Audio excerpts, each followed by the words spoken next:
Hello student, welcome to unite classes. तो हमने पिछले वीडियो लेक्चर में पढ़ा था कि profit and loss appropriation account के बारे में पढ़ा था। तो अब मैं ये वाले वीडियो लेक्चर में आपको क्या पढ़ाऊंगा, सैलरी और कमीशन। सैलरी और कमीशन कैसे पे करेंगे पार्टनर को। तो सैलरी और कमीशन पे करने के दो तरीके हैं। या तो पार्टनरशिप डीड में ऐसा लिखा होगा percentage of net profit before charging commission, और सेकेंड होगा percentage of net profit after charging commission. मतलब कमीशन देने के बाद आफ्टर चार्जिंग कमीशन वो कमीशन हमको निकालना है। तो वो कैसे निकालेंगे वो आपको बताऊंगा। ये वाला तो नॉर्मल है कि भाई परसेंटेज हम जो जैसे देते हैं कि मैं बोलूंगा कि 1 लाख का 10%, तो आप 1 लाख का 10% आप बोल दोगे 10,000। तो ये सिंपल ही है। तो ये नॉर्मली इसका क्या है, इसका क्या फॉर्मूला होगा, net profit into rate of commission upon क्या है 100। तो ये हमारा सिंपल फॉर्मूला है। तो इसका एक एग्जांपल मैं यहाँ पे ले रहा हूँ कि क्या है, यहाँ पे समझो फॉर 1 लाख रुपीज़ क्या है हमारा प्रॉफिट है, उसका 10% हमको निकालना है कमीशन। तो कितना कमीशन होगा 10,000।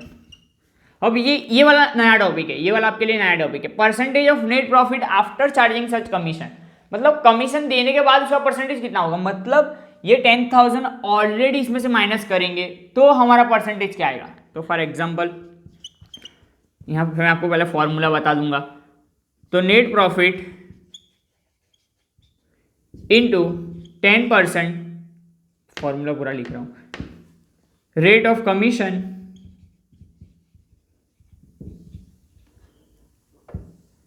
Upon 100 plus 10%। मतलब ये 10% क्या है, यहाँ भी आप लिखोगे रेट ऑफ कमीशन, रेट, मैं रेट सिंपल लिख रहा हूँ। तो ये आपका फॉर्मूला होगा। तो ये फॉर्मूला कैसे बनेगा मैं आपको दिखा दूँ।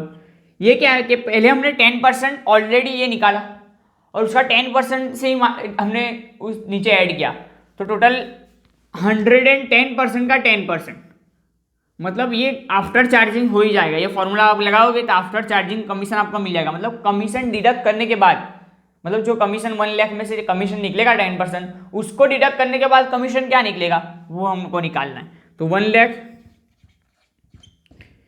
इंटू 10% अपॉन 110, मतलब ये 100 प्लस 10, तो कितना आएगा 90.9। तो ये 90.9 ये समथिंग आएगा। तो ये आपका आंसर ऐसे निकलेगा। अगर बिफोर देखो फर्क कितना हो रहा है, अमाउंट का फर्क देखो, यहाँ पे 10,000 है और यहाँ पे 9,090 है। तो अगर बिफोर चार्जिंग लिखा हो तो आप ये यूज करोगे, और आफ्टर चार्जिंग लिखा हो तो आप ये यूज करोगे। अब मैं आपको एंट्री बताऊंगा फॉर अलाउिंग द कमीशन। तो ये आपको ये फॉर्मूला आप एक बार देख लीजिए। तो मैं आपको एंट्री बताऊंगा कि एंट्री क्या लिखेंगे हम। तो सबसे पहला सैलरी और कमीशन की एंट्री सेम ही जाएगी, सेम ही एंट्री होगी, सिर्फ नाम बदलेगा। तो सबसे पहला अलाउिंग टू पार्टनर्स, मतलब salary and commission allowing to partners. तो सबसे पहले एंट्री क्या होगी, तो सिंपल सैलरी और कमीशन पार्टनर के लिए क्या है, इनकम है। तो पार्टनर्स कैपिटल या तो करंट अकाउंट क्या होगा, पार्टनर्स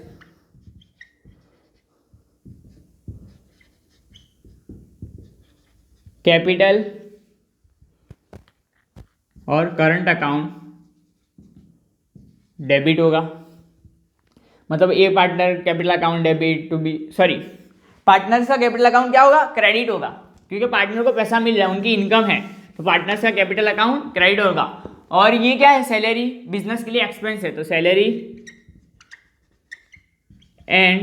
सैलरी और commission account debit to partners capital account. ये एक सैलरी हुई। अब इसको पे करेंगे जब क्लोज करेंगे। तो जब क्लोज करेंगे तब एंट्री क्या होगी, जब क्लोज करेंगे तो एंट्री होगी सिंपल, ये जो था हमारा सैलरी एंड कमीशन वो हम ले जाएंगे profit and loss appropriation account में, मतलब पे करेंगे। तो प्रॉफिट